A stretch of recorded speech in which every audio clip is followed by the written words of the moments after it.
It's December 26th, and the strange side of history awaits. Today, we have an erased coastline, a holiday with unexpected roots, and a discovery that changed science forever. Let's begin.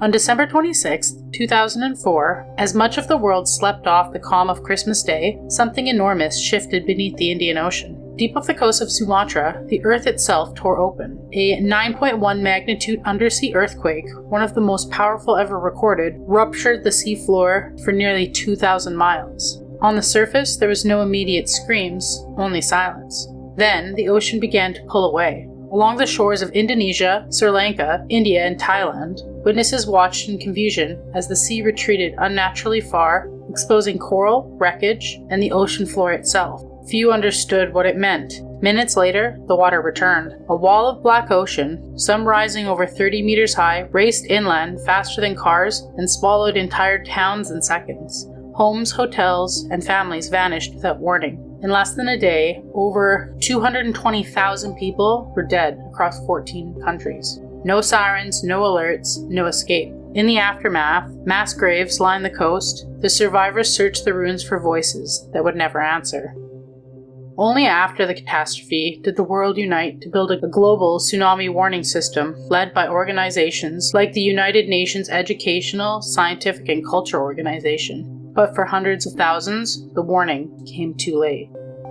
On December 26, 1833, while Victorian England slept beneath candlelight in the winter fog, a strange tradition that lingered in the shadows of Christmas, one whose true origins were already a fading memory. The name was Boxing Day.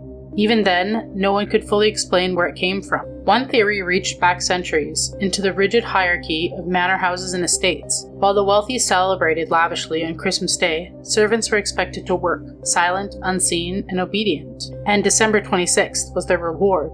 On that morning, boxes were opened, Christmas boxes they called them, filled with coins, scraps of food, and small gifts from the night before. A year's worth of loyalty, reduced to whatever could be spared. These boxes weren't charity in spirit, they were obligation, payment, a reminder of who served and who was served.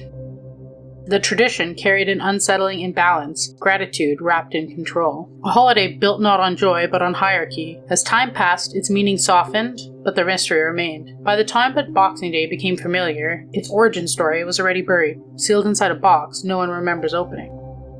On December 26, 1898, while Paris lay quiet beneath the winter skies, a discovery was waiting. Marie Curie and Pierre Curie announced the existence of a new element. They called it radium. It glowed faintly in the darkness, beautiful and alive, as if it carried its own heartbeat. No fire, no heat, just invisible force that could burn flesh, alter cells, and poison bone without warning. At first, radium was hailed as a miracle, a cure, a scientific triumph. People wore it, drank it, and even slept beside it. But the element was already at work, silently damaging the bodies of those who touched it most. Radium would go on to illuminate watches, hospitals, and graves. A glowing gift from the atoms, one humanity wouldn't understand fully until it was far too late. Humanity had discovered its power before it understood the consequences. The radium would make sure that lesson was permanent. Another day, another strange bite from history. Like, comment, and subscribe. Your next eerie dose is just a day away.